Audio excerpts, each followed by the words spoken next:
السلام عليكم ورحمة الله وبركاته دمان ولا لذي ذقالقة ميل كستبا أدونك دعاليس إيقال السعودة وحان ليهاي السلام عليكم أنت عوانك واد أركتين وحد أركتين أكو قران دادك عاديقة ما أركتي كنعب بان مانتك هالينا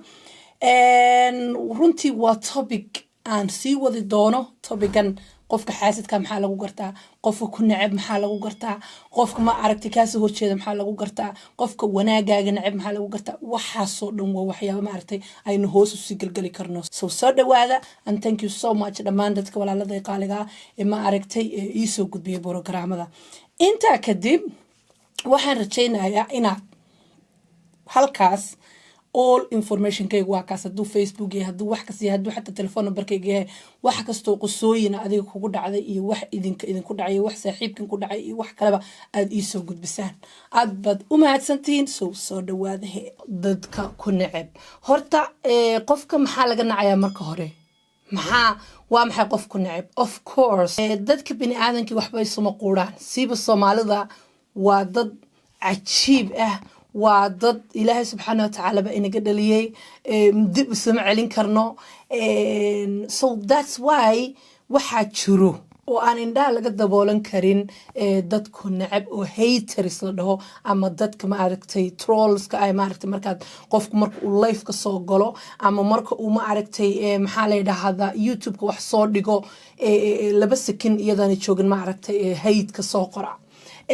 ama ma aragti maxaa la yiraahdaa message-yada meelahaas markaad Facebook wax soo dhigto wax kugu soo qoraa kuwaas baynu maanta ka hadlaynaa kuwaas waxaa la dhahaa haterska ama dadka oo ma aragti ku nacab ma aragti nacaybka inta badan ku muujiya guys horta dadkaas aniga nacim ahaan waxa aan ku jira 16 sano almost 17 sano hada ii dhamaanaysa ma aragtay social media ama ii bilatay 16 sano intaas oo dhan social media aan ku jiray oo ma aragtay wala dhiil gareynay dadka علشان taa waxay kamid tahay in waxyaabo fara badan aan kala soo kulmay dadkaas maxaa kamida oh my god waa madowdahay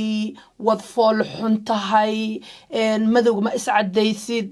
finan baa kugu yaala oh shit maxad ka soo hor fariisanaysaa dadka adigii baaba saa u eege you know waxyaabo dee qofka is oranaya what laakiin waxa soo dhanba anigu maxaan kaga gudbay waxay ahayd inaan idhaahdo so what hadee waayahay علشان inaan ignore ku sameeyo aan idhaahdo so what oo hadan madoobayna hadan cadahayna hadan soo fariistana hada علشان waa hal qof waa laba qof waa saddex qof adigu waa dad yar oo kooban of course dad badan oo jecel oo ma aragtay ilaa inta ila soo dagaalamay baa jira so maxaan ku sameyn jiray waxaan ku sameyn jiray wax la dhaho ignore don't talk to them just ignore them dadka noocyada waxa sameynaya ignore dhiga ka xiro laakiin hal mid baa jirto idinkuna aad ogtiin ilaahayna og yahay qofka ilmahaaga soo ataaga hada ilmahaaga yar ama ha yaraado ama ha weynaado qofka ilmahaaga soo ataaga waa qof daciif ah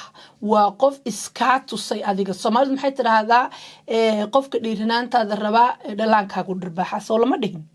exactly Soomaalidu been way sheegtaa sama mahmahdo so maxaad sameynaysaa qof marka uu adiga ku soo doontay adiga wax kastaba ka sheeg aad ignore gareyso laakiin uu ilmahaaga ku soo dhiirado ee uu ilmahaaga wax ku sameeyo you have to stand up for your kids ilmahaaga waa in aad u dagaalantaa hadii xataa qofkaas uu cafisku weydiisto ilmahaaga wax ku sameeyo ha cafin you know why because qofka si ciqaab buu leeyahay ciqaabta uu leeyahay waxa waaye in la mariyo sharciga marka meesha aad joogto maxay tahay ka jira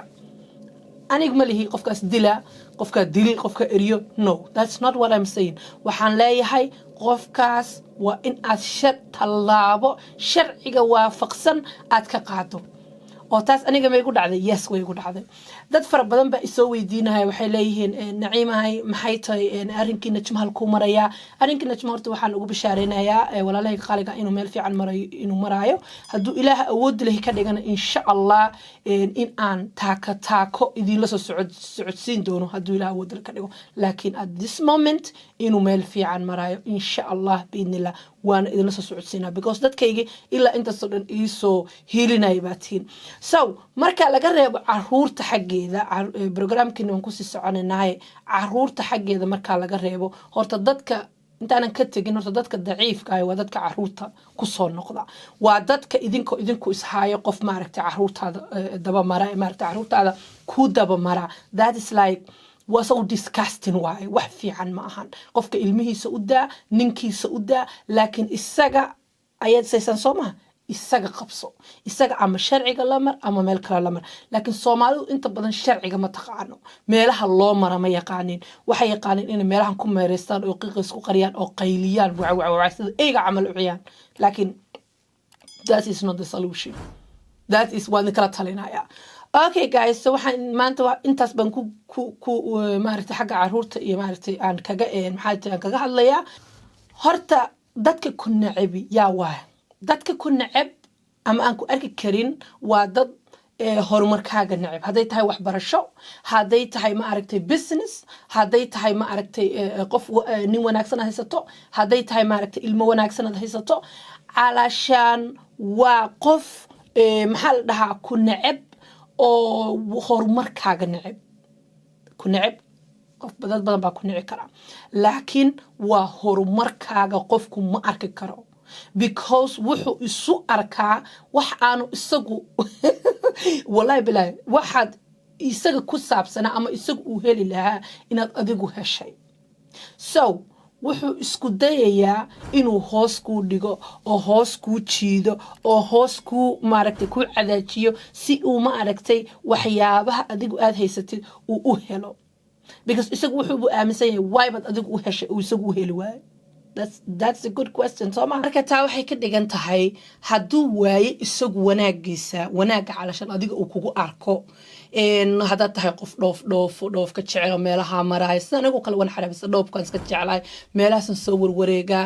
qof oo business leeyahay ana ra'yigayga ka keenay kartidaydan ku keenay alxamdulillah ilaahayna waa igu kaabay Soomaaliduna ma aragtay way iga gacan qabatay so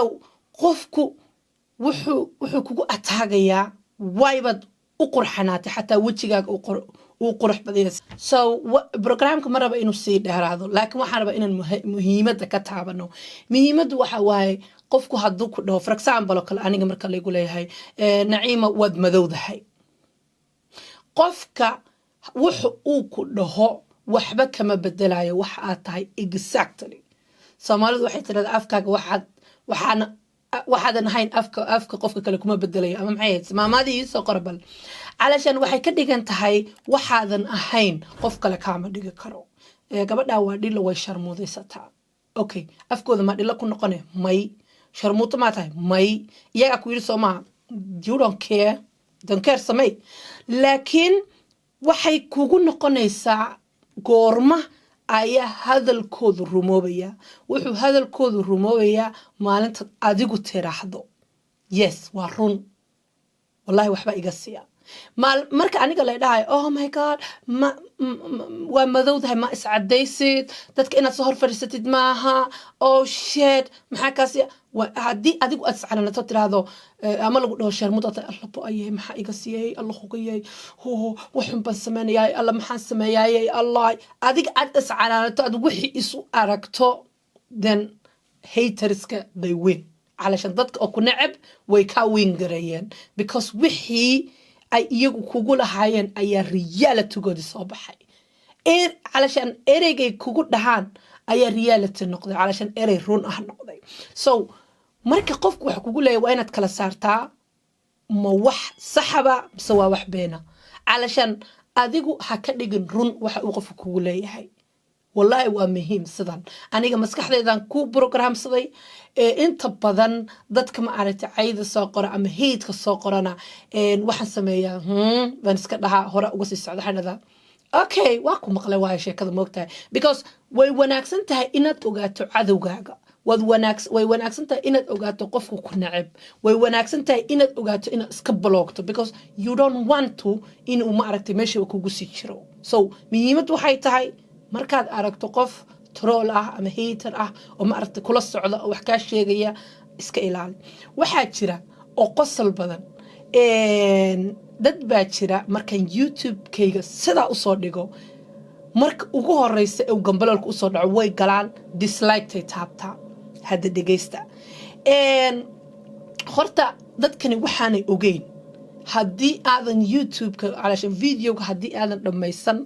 oo aadan ilaa 15 daqiiqo aadan daawanin ma report garayn kartid dislike-na ma siin kartid so YouTube-ku maba tiriyo waxyaabaha dislike-ta haddaadan videoga dhammaysanin because machine-ku wuxuu eegayaa inaad haters iska tahay oo ma aragtay aad dislike iska siinaysidii in kale iyo in reality-ga uu videogani video xun yahay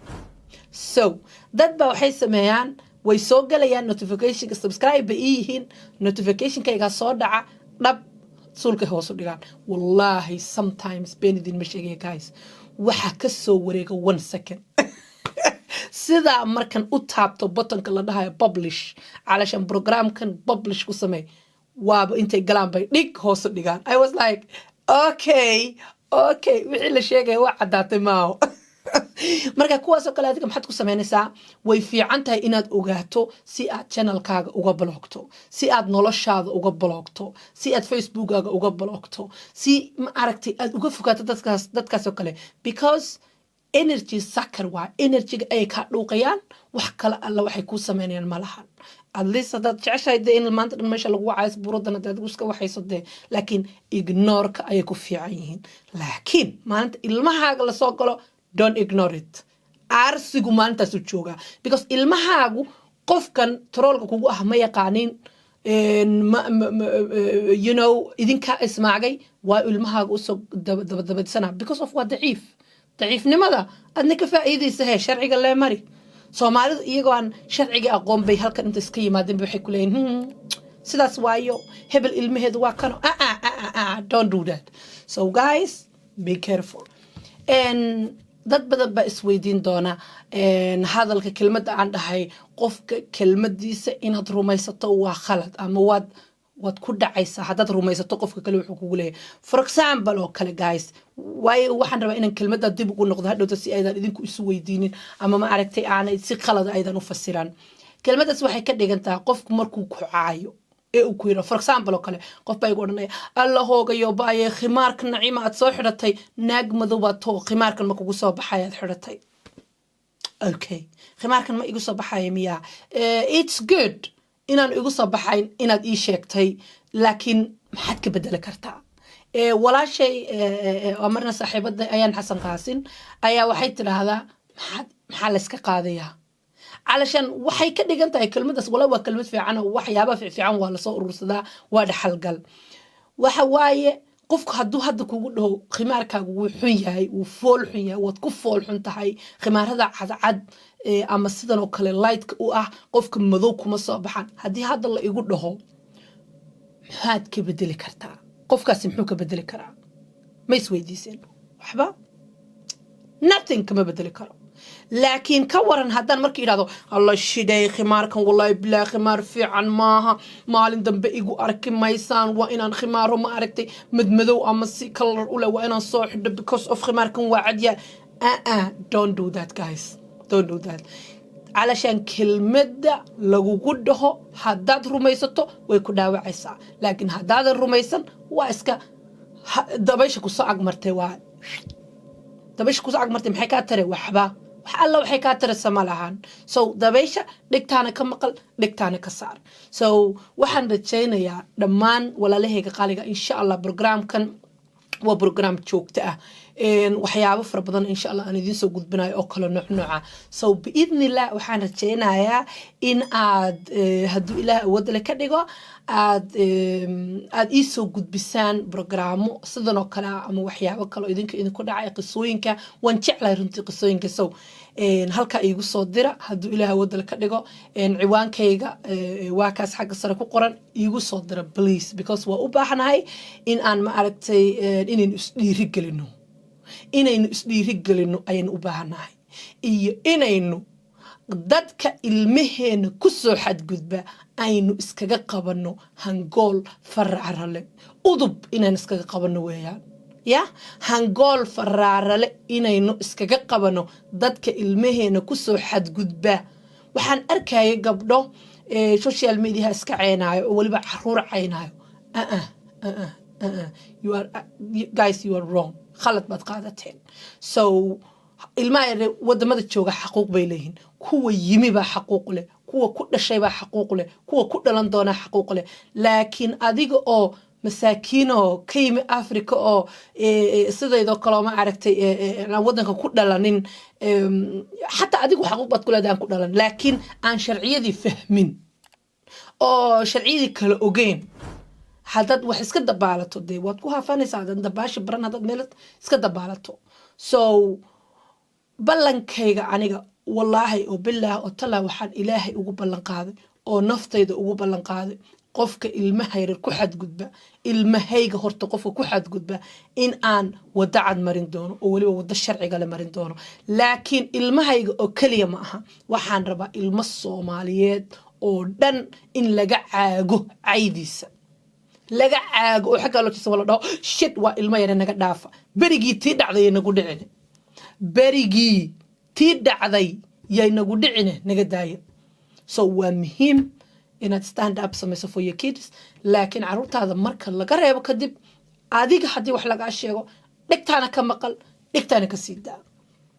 ya Soomaalida kasta tiraado niman shantaas ka reebo sharci kaama reebo waaruntooda sometimes qof aanu shantaas ka reebin wallahi aan sharci ka reebin laakiin hadana alxamdulillah ilaahay mahadi ilaahay ba mahad iskale bini aadan baynu nahay dad muslimiin baynu nahay afisku wanaagsan yahay inaad qofka bini aadanka cafido laakiin sometimes you have to stand up for yourself Soomaaliduna inta badan qofka xagga sharciga u bayr ama sharciyada yaqaan fulay bay u yaqaaneen because dalkeena maxaa soo rogay waxa soo rogay maxaad hebel isaga celin weyda iyo hebel dhigtu ku gooyana dhigta go lugtu ku gooyo lugta go sidan samee intaas ayaa ma aragtay dalkeena soo rogtay sababtu ay tahay waxa lagu baray iska celi wanaag waxba lagu ma dhameeyo iyo wada hadal iyo sharci iyo dastuur la soo degsaday laakiin wadamadan qof waliba sharci buu leeyahay dastuur buu leeyahay gabdhaha bari hore banaanka lagu kufsan lahaa hadii ma aragtay aan sharci lahayn oo ma aragtay sharci qofkaas ku xadgudba qabanaya aan jirin so muhiimadu waxa weeye wadanka aad joogto sharcigiisa dadkan ha ku dulmeen adna yaan lagu dulmeen that's it nothing else ma wax kale ba jira adna yaan lagu dulmeen sharciga adiguna waxa dulmeen ma fahantay waxaan kula talinayaa dadka yaryar ee raba youtuberka inay noqdaan insha Allah inaan ka soo hadlo program ku xiga ayaan ka soo hadli doona haduu ilaahay wadal ka dhigo sida youtuber yaro maaragtay fiican oo wax soo galgaleedo noqon lahayd oo youtubada Soomaalida maaragtay aad uga duwanaan lahayd ama aad u gaari lahayd oo u dhaafi lahayd so intaas waxaan idinku soo gudbinayaa programkii aad iyo aad u mahadsantiin please wax kasta oo qisooyin oo idinku dhacay ama sheekooyin ama waxa rabta in la qaybsataan iigu soo gudbiya barahayga bulshada ila iyo telefoonka xataa thank you so much and the leeyahay mid kale maanta waxa isweydiin doontiin Naciima lipstick-tan quruxda badan u marsan waatee waa lipstick-taydii Boorama waa tasa Boorama ayaa ii marsan maasha Allah tabarakallah waa kiss proof waterproof maanta dhan ay ugu olaanay maanta dhan baan ku bashaale so waxaan leeyahay hasta la vista. Assalamu alaikum wa rahmatullahi wa barakatuh. See you. Bye. Ciao.